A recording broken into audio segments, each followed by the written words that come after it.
Hello everyone, let's talk about Jedi Knight 2 Jedi Outcast. This is a game from 2002 and to me personally it has a ton of nostalgia. I also remember having a ton of fun with the multiplayer mode, but today we will cover the single player mode, the story and the gameplay. I have not played this game for quite a few years, so let's go through it together. This game is the third installment in the series, starting out with Dark Forces, which is also a childhood favorite of mine. Followed up by Dark Forces 2 Jedi Knight and its expansion Mysteries of the Sith. For the purposes of this video, I will focus on Jedi Outcast as a standalone game. The setting is roughly 8 years after the events of the Return of the Jedi, and we play as Kyle Katarn, who in this game is a former Jedi Knight who has cut his link with the Force after almost succumbing to the dark side after the events of the original Jedi Knight. I think I saw someone. So strap in for the adventures of Kyle Katarn, Jedi Outcast, who has returned to his roots as a mercenary and unstoppable force as we knew him back in the Dark Forces days. Chapter 1: The Unstoppable Mercenary. As the game starts out, we bring our best girl Jan to investigate an abandoned Imperial facility, and upon discovering it to be not quite so abandoned, Katarn storms in, blasters blazing. We first fight our way inside the base, which is crawling with Imperial stormtroopers, and the level design really shines in this game, especially in levels like this one.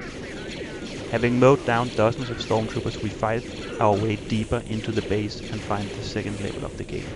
Here we discover that the Imperial Remnant are studying crystals similar to those found in lightsabers, and if there is one thing that Kyle Katarn despises, it is the Force and everything related to it. Anyone out there? Who is it? This also brings us to the end of the first two levels and the first location of the game, the Imperial outpost on Kashyyyk. Just for reference, in these two first levels we take out approximately 150 Imperials. Granted, Kyle must already have a reputation as an unstoppable force based on the events of the previous games. We also see that a lot of the stormtroopers in this game doesn't just mindlessly run straight at you. They will often run around and become somewhat unpredictable. Now, is this due to weird pathing? Or because they wanted the AI to be clever? Who knows? But either way, it does add some fun as it makes it far less predictable. Why are you running? Why are you running? This then leads us to the next location, the colony planet of Artus Prime, as we are tracking down the crystals. Better try not to attract too much attention. Oh Kyle, who are we kidding? You're going to lit this plate up in a few minutes. Get behind it.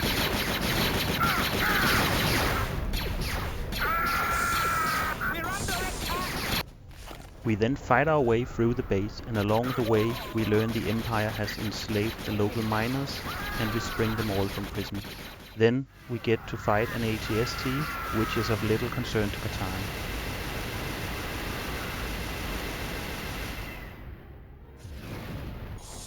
Finally, after having freed the enslaved miners, killed hundreds of Imperials and asked ourselves around a dozen times, what was the name of this game again? Jedi Knight? Why am I running around shooting stormtroopers with a blaster? We find the Dark Jedi Desan and his sidekick Tavion has captured our bestie Jan. For you, Master Desan. At last we get some actual Jedi action. Unfortunately for us, Desan comes pre-packed with plot armor, so we get our force-projecting butt handed to us, and Lizard Boy orders Jan to be killed before leaving Katarn behind by himself. Now, angry, murderous and out for revenge, Kyle decides to resubscribe to the Force and become a Jedi once again. All the right reasons to become a Jedi. Maybe this game should be called Jedi Knight 2 Revenge of the Jedi. I really hope that no one tracks us to the Valley of the Jedi and use it to create an army of lightsaber-wielding Force-sensitive soldiers.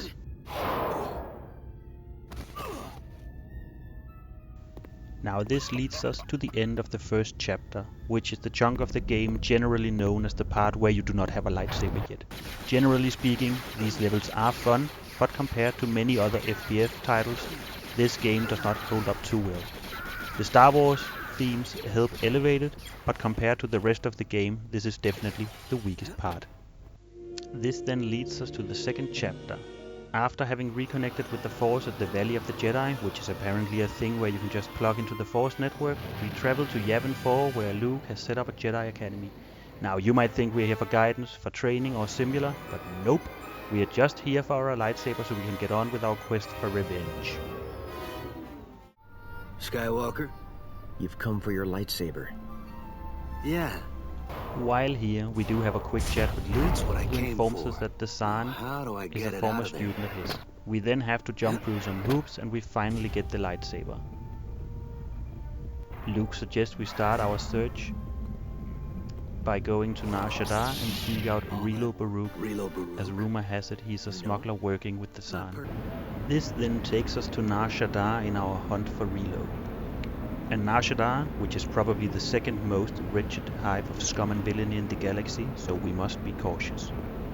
On Nar Shaddaa we get to play around with the lightsaber, but we quickly learn a harsh truth.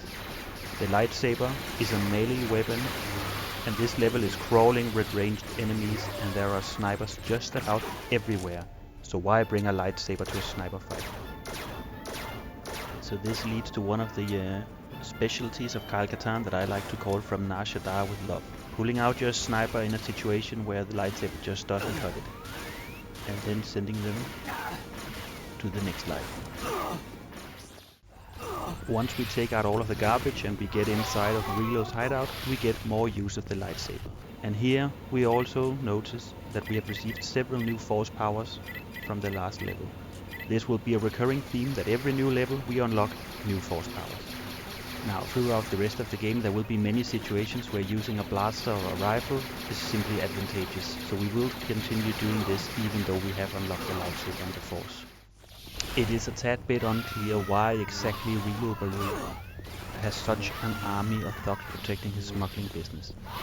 But either way, it is Judgment Day for his entire operation, because Murderman Katarn is here and he does not give a Rodian's rear about any notion of any Jedi code that we might have learned about in the Star Wars What's a prequels. respectable gangster like you doing mixed up with a remnant slime like Desan? Making money, of course. Can I just say, all of these thugs are crazy devoted to Rilo and the game. A dude with a lightsaber comes running through the hideout after having murdered dozens, if not hundreds of you already, going through these dudes like a lightsaber through thugs. And they still go all out fighting, no surrender, no live to fight another day. They are all ride or die for Rilo Baruch. Along the way, we run into Lando Calrissian, who is here to investigate Rilo's involvement in a Cortosis smuggling operation of Cloud City, which is under the control of the Imperial Remnant and Rilo's thugs. We free Lando and we fight our way to his ships, killing Rilo along the way. Good old witness. Having blasted our way out of Nar Shaddaa, we make it to Cloud City. I decided to call this part of the game "There's a city in the clouds where they're keeping my prey, and a Jedi's gotta do what a Jedi's gotta do, so now Tavian, I'm coming for you." Lando drops us off at the bottom of the city, and we have to fight our way up. First through rooms filled with Rilo thugs, who apparently have not got the memo on what went down on Nar Shaddaa, because they are still willing to die for this smuggling gig. This is also where we have our first square off against another Force user, known as the Reborn. Granted, against the revenge-driven and murderous Katarn, they are of little concern. And this is where the game really picks up and becomes a lot more fun. Fighting the Reborn, getting more of the Force powers, and more use of the lightsaber, and we really get to experience this game's lightsaber mechanics. He looked like a Jedi and fought like a Jedi, but his power felt so warped. Throughout the game we run into quite a few of these Reborn, and as you can see here we also get to fight in some very iconic locations, like here where we fight in a chamber similar to the one where Luke fought Vader in Empire Strikes Back. Following this, we fight our way through Cloud City, both through Rilo's thugs and through Stormtroopers and Imperials, and we eventually run into more and more Reborn. And along the way, I remembered an important scene from the Phantom Menace, where Qui-Gon Jinn and Obi-Wan all of a sudden are able to run really fast. So I use it here to completely pummel this poor Reborn. And he barely even got a chance to fight back. Now this will come into play later again, trust me. Ah, the prodigal Jedi. Have you come seeking vengeance? Oh, that's not very Jedi-like. Finally, we do find Tavion, the one we believe to have killed our beloved Jan. She tried putting up a good fight, however, using our aforementioned forbidden knowledge from having watched Phantom Menace, we outspeed her and pummel her into submission.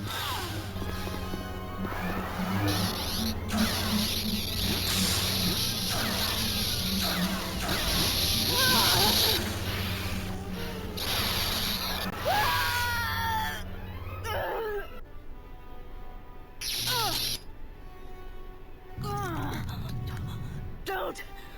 Mercy! The kind of mercy you showed Jan? She lives! I can tell you where Where is she? Now, I can only imagine it's because she is the only other female Catan has ever found attractive and therefore automatically his second choice for wife material. Because for whatever reason, he decides to let her live. Being so happy with the prospect of being Murder Man Catan's side chick, she opens up to him and reveals that she did in fact not kill Jan as previously thought, and that Jan is on board the Doomgiver, the flagship of the Imperial Remnant, Admiral Galak Fire.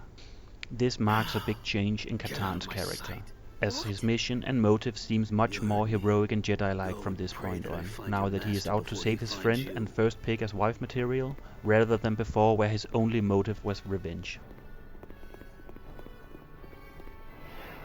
This then leads us to the next part of the game. Tavion informed us that the Doomgiver is docked in the Cairn installation, so we commandeer her ship and we go there to continue our quest to save Jan. 1-138 on final approach to Cairn installation. Cortosis removal unit, please stand by to board transport ship. We are now back to fighting the Empire on their own turf, and our quest to find Jan and Desan continues.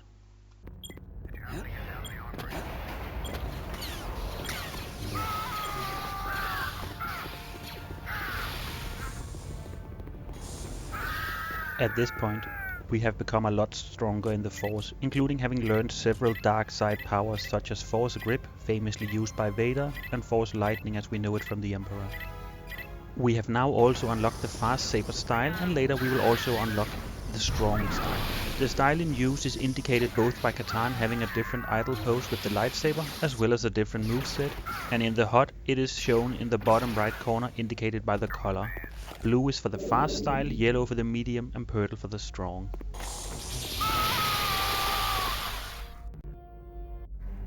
Kyle. We also Skywalker, run into what are you Luke, doing who here? informs us that he himself has decided to join in and get a piece of the glory, because he learned that Desan used the power of the Valley of the Jedi to create an army of Force-sensitive Reborn. Can this man please go find his own game? We stand here amidst my achievement, not yours. I led Desan to the Valley, I allowed him to create this army so that I could have some proper lightsaber fights. We then fight these Reborn alongside Luke, and luckily, soon enough he will leave us alone so that we can have our own fights. Along the way we do fight a lot of different Stormtroopers and Reborn, and we even get to find some mechs. And there are also some times where I have to ask myself, am I the good guy? Because I certainly seem to remember Kyle having done some pretty questionable stuff.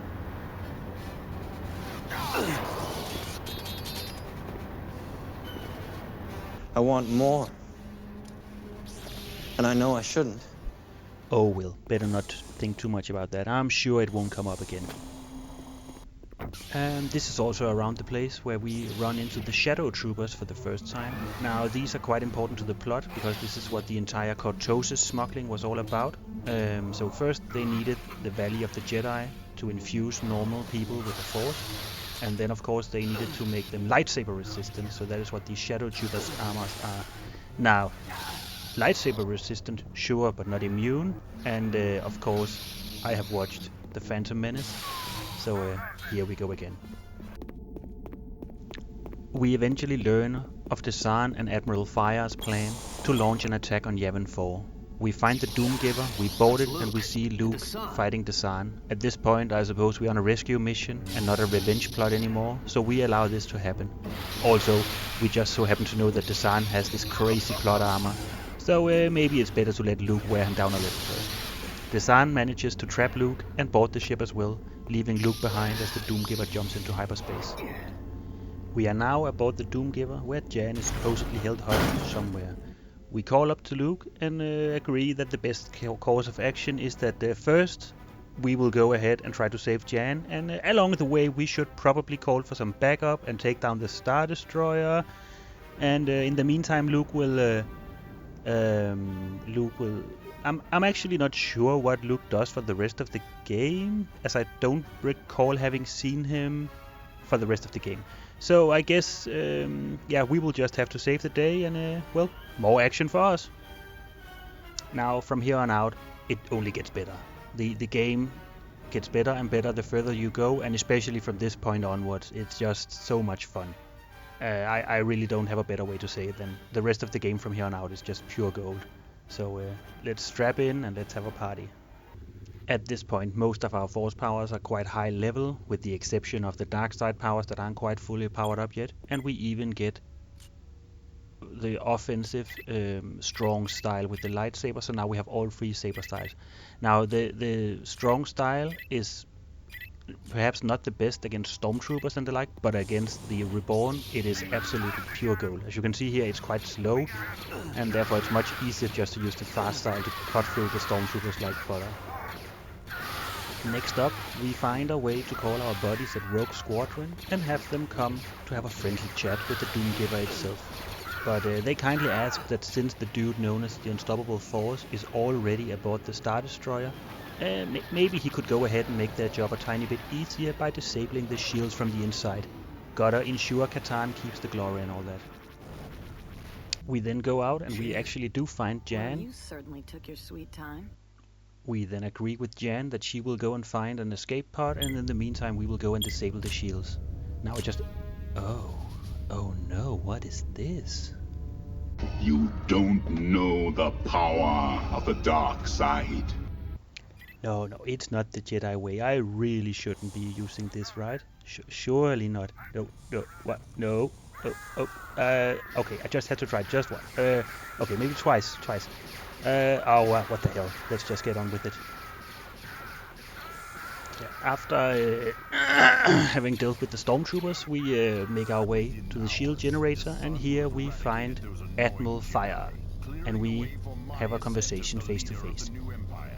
He has a really annoying mech suit, and we'll get to that in a minute, but he is the one behind these lightsaber resistant shadow troopers that we have been fighting, at least the armor, and he suffers from these really severe illusions of grandeur. But unfortunately for him, we have watched The Phantom Menace, so we can deal with this. First we use this blaster that we picked off one of his goons, then we grab our lightsaber, we use force speed so he cannot move as fast as us and we can just stay behind him, and then we just wail on him like there's no tomorrow. And here we go. Having destroyed the shields, the attack from Rogue Squadron is quite effective, and we now have to escape the ship before it explodes. We make our way planet side, and here we then continue our rampage. I suppose we are back to it being a rampage now that we have saved Jan. Never mind. Oh, what is now this? No, I shouldn't. It's not the Jedi way.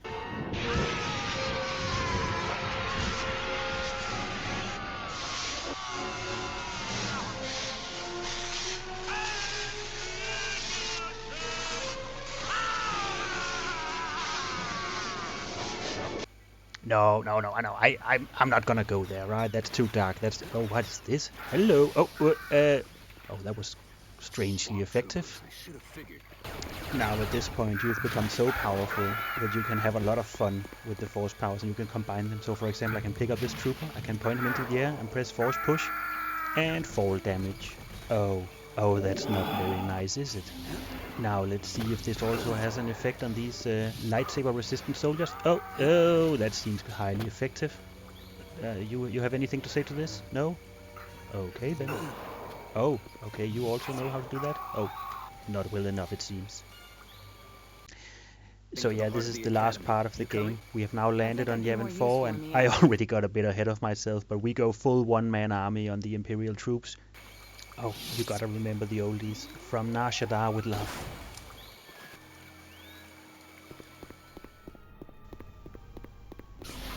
Oh, well hello there. You think fighting me inside is safe? Did you not see how high the ceiling is? Oh, I guess you didn't. Oh well. Let's see. Another one. Please come, please come. This is not high enough, is it? Oh, here we are, and goodbye. Almost too easy. We then at some point borrow an ATSC and we fight our way through the last few valleys and canyons until we reach the Jedi Temple. Now we are finally here at the temple, and what is now this? They are also inside, and I swear I'm the good guy. Surely, right? Oh, don't think I don't see you lurking up there. You don't seem to know my specialty. From Nar Shaddaa with love. And oh, there's another one. 2 for the price of 1. Thank you. Now we get to the part that I'm sure that everybody replayed ad nauseum when they were young, right? The part where you just get to run in and be part of these big, multiple people lightsaber battles, and it's quite a spectacle, and it's honestly quite difficult to figure out who you're supposed to hit, because I mean yellow, red, orange, who's counting? Well, that guy sure isn't. And neither is that guy. And if anybody asks, I swear I could have not have saved him even if I had tried, right? Okay, surely. That's the end of this one. And let's see, is this guy... Oh, he was actually good for something. This then leads us to the final room and the final fight. Here we see Desan jumping into the gauntlet that we went into ourselves earlier to find the lightsaber. And we will be following him soon enough. But first, maybe you can already spot them. There they are. But they have of course made a grave mistake challenging me here. Do you not see it yourself? There is no ceiling. It's very, very brave of you. And there goes one. And now please, sir, could you move? And thank you. Let's see, was it? That was enough. Lightsaber resistance, sure. Fall damage, not so much. Okay, and that then leads us into the final level. Now that we are back inside this little funhouse gauntlet, we have to go through a few puzzles. Now, except for this one where he kind of jump scares you in the mirror, the rest of it is pretty straightforward, and yeah. Let's see here, I can show you the next one where you have to go in and you see, oh no, there's a big fire. How am I possibly gonna pass? Oh, there's a leaky pipe. Throw my lightsaber. And there's this very convenient path down to turn the fire off. That's about the extent of how complicated these challenges get. We then finally find Desan, and he's sitting in here by himself. He doesn't really follow what's going on anymore apparently. And we have a nice little chat with him towards the end of it. First, of course, we go very standard Star Wars, right? He offers me that I should join him at the dark side. I mean, come on, way ahead of you there, but let's let it go. Right? Then he, of course, rejects me when I then try to ask him the opposite, that it's not too late. You can still turn away from the dark. Like I'm gonna let you walk out of this chamber alive either way, lizard boy. And now we're finally getting our duel with Desan. He's a very formidable opponent. He's very fast, he's strong, he's even a bit bigger and has a longer lightsaber if I'm not mistaken. But he does of course have one problem. He's up against the guy who was the Phantom Menace, right? I know how Qui-Gon and how Obi-Wan got away from those destroyers in the beginning of the movie, even if good old George forgot about it. Oh, what is this? He also uses Force speed. But too bad for him that I am the master speed demon here. So I'm just gonna keep waiting on him. And just for fun, let's finish him off. And there we have it. Now that was the end of Jedi Knight 2, and it's really a great game. It really picks up. The further you get, the more fun it becomes, because it really unlocks how much you can use the Force and how much you can mess around with the enemies. Now the end of the game, Luke shows back up again in the end cinematics, and he thanks Kyle for having cleaned up this whole mess that the two of them have created, with Luke training Desan and Kyle leading him straight to the main hub for attaining Force powers. Then Luke offers to let Katarn give up his lightsaber in fear that he's too dangerous, rightly so, might I say, but Katarn refuses, as he needs to be ready to handle any more of Luke's failures, should they go bad. Something, who really knows. Luke isn't about to challenge this guy. He just brought down the Tsar, his Force-attuned followers, as well as Admiral Fire and his Imperial Remnant troops, almost single-handedly. So let's not challenge the unstoppable Force. All in all, this game is a ton of fun, and even though I make a lot of fun of the different aspects that might not make a whole lot of sense in terms of what it means to be a Jedi according to the prequels and according to Yoda in Empire Strikes Back, it really plays out quite nice, and the story also is quite good. The first few levels can be a bit slow, even though they are fun, but they really don't hold up too well, and from there on out, it only gets better the further into the game you get. So once you get to Bespin, it really picks up there. So yeah, all in all, 8 out of 10. I would commend anyone to try this out if you're a fan of Star Wars.